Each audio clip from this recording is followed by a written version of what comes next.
दुनिया का सबसे बड़ा झूठ क्या है पता है? बचपन से हमें सिखाया गया है कि कम्युनिकेशन इज़ द की। अगर कोई प्रॉब्लम हो तो बात करो, अगर स्मार्ट दिखना है तो अपने ओपिनियंस दो। पर रियलिटी, डार्क रियलिटी बिल्कुल अलग है। जो इंसान सबसे ज़्यादा बोलता है वो सबसे कमज़ोर होता है। वो डेस्परेटली चाहता है कि लोग उसे सुने, और इस डेस्परेशन में वो अपने सारे पत्ते, अपने सारे कार्ड्स टेबल पर खोल कर रख देता है। ही बिकेम्स प्रिडिक्टेबल, और इस रूथलेस दुनिया में प्रिडिक्टेबल होने का मतलब है शिकार बनना। आज मैं तुम्हें पावर का सबसे डार्क, सबसे गार्डेड सीक्रेट बताने वाला हूँ। रॉबर्ट ग्रीन का law number 4, always say less than necessary. हमेशा ज़रूरत से कम बोलो। ये कोई नॉर्मल एडवाइस नहीं है, ये एक साइकोलॉजिकल वेपन है जो हिस्ट्री के सबसे बड़े लीडर्स, पॉप कल्चर के सबसे डेंजरस विलन्स और एनिमे के उन कैरेक्टर्स ने यूज़ किया है जिनके जैसा तुम बनना चाहते हो। आज हम उस डार्क ट्रुथ को अनफोल्ड करेंगे। जब तुम बोलते हो तुम बेसिकली अपनी औकात, अपनी इंटेलिजेंस और अपनी इनसिक्योरिटी को दुनिया के सामने एक्सपोज कर रहे होते हो। Words are like arrows. एक बार कमान से निकल गया तो वो वापस नहीं आते। इमेजिन करो एक ऐसी सिचुएशन जहां तुम किसी आर्ग्यूमेंट में हो, सामने वाला चिल्ला रहा है, कंप्लेन कर रहा है, अपने हर इमोशन को बाहर निकाल रहा है, और तुम बस चुप हो।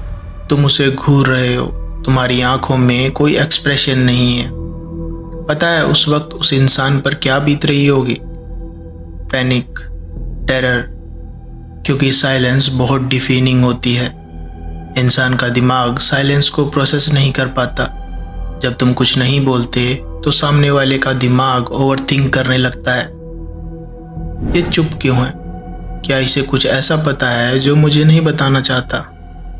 कहीं मैं बेवकूफ़ तो नहीं लग रहा? तुम्हारी साइलेंस सामने वाले को अनकंफर्टेबल करती है, और उस अनकंफर्टेबलनेस को भरने के लिए वो और बोलने लगते हैं। और जितना ज़्यादा वो बोलते हैं उतनी ज़्यादा ऐसी बातें बोल जाते हैं जो उन्हें नहीं बोलनी चाहिए थी। तुम बिना एक शब्द बोले उनकी सारी वीकनेस जान लेते हो।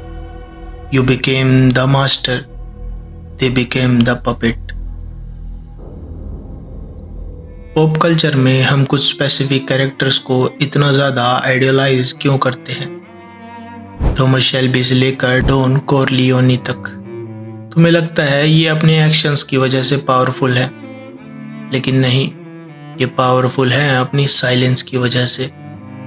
थॉमस शेल्बी का एक क्लासिक मूव है, जब कोई उसे थ्रेटन करता है या उस पर चिल्लाता है, टॉमी रिएक्ट नहीं करता।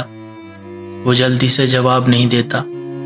वो बस एक सिगरेट जलाता है, धुआं उड़ाता है और अपनी कोल्ड डेड आंखों से सामने वाले को देखता है। ये 5 सेकंड का पॉज, ये साइलेंस सामने वाले के सारे कॉन्फिडेंस को तोड़ कर रख देता है। या फिर गुस्तावो फ्रिंग को देखो ब्रेकिंग बैड में।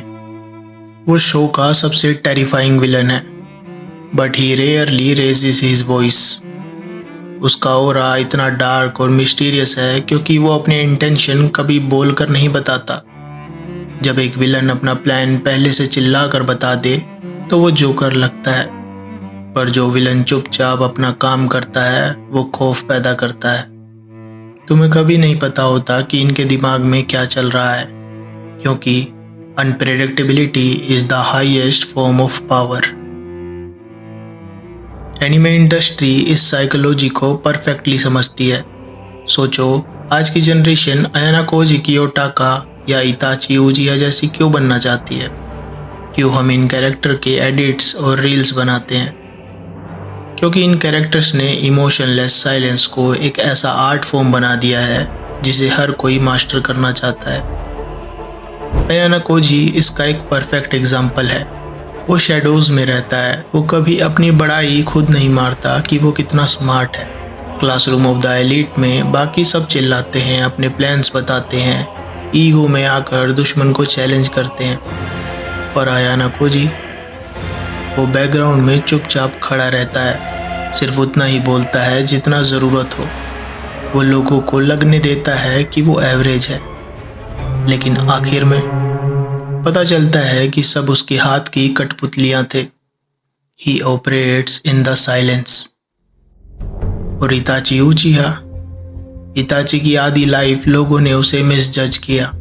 उसने कभी दुनिया को एक्सप्लेन करने की कोशिश नहीं की कि उसने अपनी क्लैन को क्यों ख़त्म किया। वो चुप रहा, उसने दर्द सहा, क्योंकि उसने समझ लिया था कि लोग वही सुनते हैं जो वो सुनना चाहते हैं। ओवर एक्सप्लेन करना वीक लोगों की निशानी है। इताची की मिस्टीरियस साइलेंस ने ही उसे पूरे नारुतो वर्स का सबसे रिस्पेक्टेड और डेंजरस कैरेक्टर बना दिया। जब तुम बोलना कम कर देते हो तो लोग तुम्हारी औकात मेजर नहीं कर पाते, और जिसे लोग मेजर नहीं कर सकते उससे घबराते हैं। ये सिर्फ फिक्शन नहीं है, हिस्ट्री की रियल दुनिया ब्लड और साइलेंस से लिखी गई है। किंग लुइस 14 फ्रांसिस के सबसे पावरफुल राजा, जब उसके मिनिस्टर उसके पास कोई प्रॉब्लम लेके आते थे या घंटों तक डिबेट करते थे, लुइस सिर्फ बैठकर सुनते थे। एंड में वो सिर्फ एक सेंटेंस बोलते थे, आई शैल सी। बस, उसके बाद कोई डिस्कशन नहीं। ये वर्ड्स उनके मंत्रियों के दिमाग में दिन रात घूमते रहते। राजा के दिमाग में आखिर चल क्या रहा है, कहीं वो मुझे निकालने वाले तो नहीं।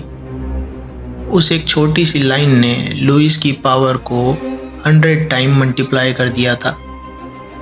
आज के टाइम में व्लादिमीर पुतिन को ऑब्जर्व करो। इंटरव्यूअर्स उनसे लंबे अग्रेसिव सवाल पूछते हैं। एक नॉर्मल पॉलिटिशियन वहाँ डिफेंसिव हो जाएगा, लंबे लंबे पैराग्राफ में खुद को जस्टिफाई करेगा। पर पुतिन, वो पहले 3-4 सेकंड्स तक एक डेथ स्टेयर देते हैं, कंप्लीट साइलेंस। फिर वो आराम से धीमी आवाज़ में 2 लाइन में जवाब देते हैं। उनकी साइलेंस और कम बोलने की आदत ही उनका ऑरा बनाती है। द लेस यू से, the more profound and mysterious you appear. और चाणक्य, इंडियन हिस्ट्री के सबसे बड़े स्ट्रेटेजिस्ट, उनकी नीति का सबसे बड़ा हिस्सा यही था कि अपने प्लान्स, अपनी कमजोरियां और अपने अगले कदम को अपने होठों के पीछे कैद करके रखो। जो राजा अपने भेद खोल देता है वो युद्ध शुरू होने से पहले ही हार जाता है। तो सवाल अब ये है कि तुम अपनी जिंदगी में इस डार्क साइकोलॉजिकल ट्रिक को कैसे यूज करोगे। मैं तुम्हें 3 रूल्स दे रहा हूं, इन्हें अपने दिमाग में दफन कर लो। रूल नंबर 1, जब भी कोई तुमसे कुछ पूछे या तुम्हें प्रोवोक करने की कोशिश करे, तुरंत रिएक्ट मत करो। Count to 3 in your head. 1, 2, 3। Rule number 2,